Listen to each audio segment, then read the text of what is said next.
No empezó con un estruendo en el cielo.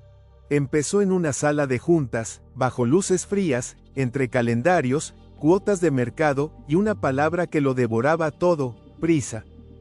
Antes de que el mundo aprendiera a pronunciar Lion Air 610 y Ethiopian 302 con un nudo en la garganta, Boeing ya corría contra Airbus como un gigante con fuego en los talones. El A320 Neo avanzaba con la elegancia de una sombra imposible de atrapar, y Boeing no quería perder ni tiempo, ni clientes, ni prestigio. Así nació el 737 MAX, no solo como un avión, sino como una promesa comercial envuelta en aluminio. El objetivo era brutalmente simple: que pareciera familiar, que no exigiera demasiado entrenamiento, que llegara rápido al mercado. Pero a veces, lo que parece una evolución tranquila esconde un terremoto esperando su minuto exacto. La lógica era seductora y peligrosa.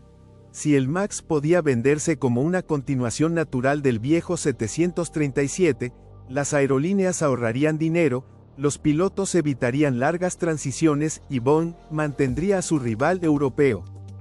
Era una jugada de ajedrez con motores.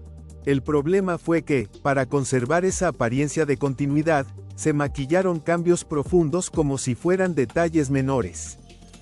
Y en aviación, cuando una diferencia crucial se disfraza de rutina, el riesgo no desaparece, solo se vuelve invisible. Bajo esa pintura de normalidad, una pieza silenciosa esperaba su turno: MCAS, un nombre técnico con el peso de una puerta cerrándose desde dentro. MCAS había sido diseñado para corregir ciertos comportamientos del avión en ángulos específicos. Sobre el papel, parecía un asistente discreto, casi elegante. En la práctica, era una mano oculta capaz de empujar la nariz del avión hacia abajo, una y otra vez. Y lo más inquietante era su fragilidad. Dependía de un solo sensor de ángulo de ataque. 1. En una industria construida sobre redundancias, sobre capas y más capas de protección, apoyar un sistema tan sensible en una sola fuente era como colgar un puente de un único cable. Si ese sensor fallaba, MCAS podía interpretar una mentira como una emergencia y actuar con la frialdad de una máquina convencida de tener razón. Ahí estaba la grieta, pequeña a la vista, inmensa por dentro. Pero el verdadero veneno no era solo técnico, era el silencio. Pilotos y aerolíneas no recibieron una imagen completa de cómo funcionaba MCAS ni del alcance real de su intervención.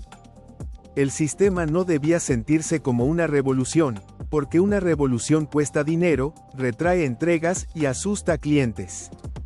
Así, lo que debía conocerse con claridad quedó envuelto en niebla administrativa.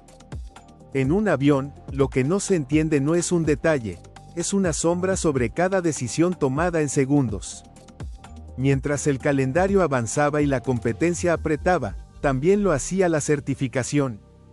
Documentos, audiencias y reportes posteriores apuntaron a una presión sostenida para acelerar el proceso y reducir fricciones regulatorias. No fue una falla casual del proceso. La prisa era el proceso. Y el reloj, en esta historia, no estaba marcando horas, estaba descontando margen de error. El 29 de octubre de 2018, la grieta habló por primera vez. El vuelo Lion Air 610 cayó en Indonesia y 189 vidas se apagaron. El golpe fue seco, devastador, pero todavía no definitivo para la conciencia del sistema. La investigación reveló que MCAS podía activarse por datos erróneos y empujar el avión hacia abajo en condiciones equivocadas. La advertencia estaba ahí, desnuda y terrible. Sin embargo, el mundo corporativo y regulatorio reaccionó como quien intenta contener una inundación con tablas improvisadas. Hubo comunicados, ajustes, instrucciones. Pero el corazón del problema seguía latiendo. El MAX continuó volando, y esa continuidad sería una de las heridas más difíciles de explicar después, porque la tormenta ya había dado su primer relámpago. Menos de 5 meses después, el 10 de marzo de 2019, el relámpago se convirtió en incendio global. Ethiopian Airlines 302 se estrelló poco después del despegue. Murieron 157 personas. Entonces ya no podía hablarse de azar, de mala fortuna o de una coincidencia maldita. 2 accidentes, 346 vidas perdidas, el mismo modelo, patrones alarmantemente similares. La máscara de la duda cayó al suelo. Lo que emergió fue la imagen de una cadena de decisiones: diseño vulnerable, entrenamiento insuficiente, comunicación opaca y supervisión debilitada. De pronto, el 737 MAX dejó de ser un producto estrella y se convirtió en un espejo que devolvía una pregunta insoportable: ¿cuánto puede costar una carrera por llegar primero?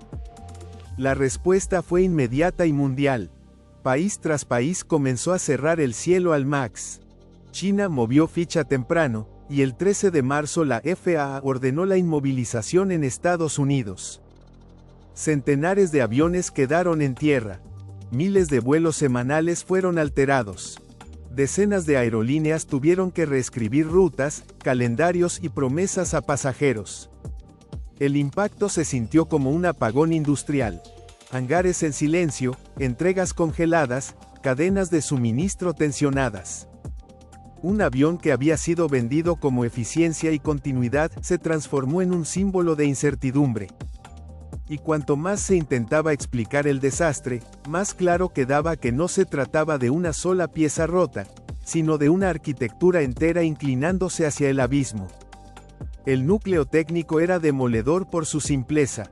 MCAS podía activarse repetidamente, basándose en un solo sensor, mientras la tripulación no siempre tenía un mapa completo de lo que estaba ocurriendo. Esa combinación fue letal. En seguridad aérea, la redundancia es una red bajo el trapecista. Aquí, esa red tenía agujeros. Y cuando una máquina insiste con la confianza ciega de un algoritmo mal alimentado, los segundos se convierten en cuchillas. Lo devastador del caso es que el sistema no falló solo por complejidad. Falló por una complejidad subestimada, escondida detrás de la conveniencia comercial. La ceguera del gigante no fue ignorancia pura. Fue creer que podía domesticar el riesgo sin pagar el precio de nombrarlo. Entonces la crisis dejó de ser solo técnica y se volvió moral. Dennis Muilenburg, CEO de Boeing, llegó al Capitolio cargando una tormenta en el rostro. En las audiencias del Senado, las preguntas no eran meramente legales, tenían el filo de una acusación histórica. ¿Por qué no se dijo más? ¿Por qué no se actuó con mayor contundencia tras Lion Air? ¿Habría podido evitarse el segundo desastre si la transparencia hubiera llegado antes? Aquellas sesiones no expusieron solo errores, expusieron la sensación de que la empresa había jugado demasiado cerca del borde y, cuando vio el precipicio, tardó demasiado en admitir su profundidad. La imagen pública de Boeing, durante décadas asociada a precisión y confianza, comenzó a resquebrajarse como vidrio bajo presión. Los mensajes internos y las revelaciones posteriores empeoraron el retrato. Fragmentos de comunicación mostraban una cultura donde algunas alertas circulaban sin generar una reacción proporcional. No era que nadie hubiera visto nada, era que lo visto no detonó el freno necesario. Y al mismo tiempo, la FAA quedó bajo un foco incómodo. La percepción de una supervisión demasiado dependiente del propio fabricante alimentó una idea corrosiva. Si quien debe vigilar se apoya demasiado en quien debe ser vigilado, la barrera deja de ser barrera y se vuelve trámite. Ahí la historia dejó de pertenecer solo a Boeing. Se convirtió en un examen sobre cómo una industria entera puede acostumbrarse a sus propios atajos hasta olvidar que el cielo no perdona maquillajes. El golpe económico fue de escala sísmica. Miles de millones en cargos, pérdidas históricas, entregas paralizadas, flujo de caja herido, reputación erosionada ante aerolíneas y pasajeros. Pero incluso esas cifras gigantescas se quedan cortas como metáfora. No eran solo miles de millones, eran anclas colgadas del nombre de una compañía que había construido su poder sobre la idea de confiabilidad. El MAX se volvió sinónimo de advertencia.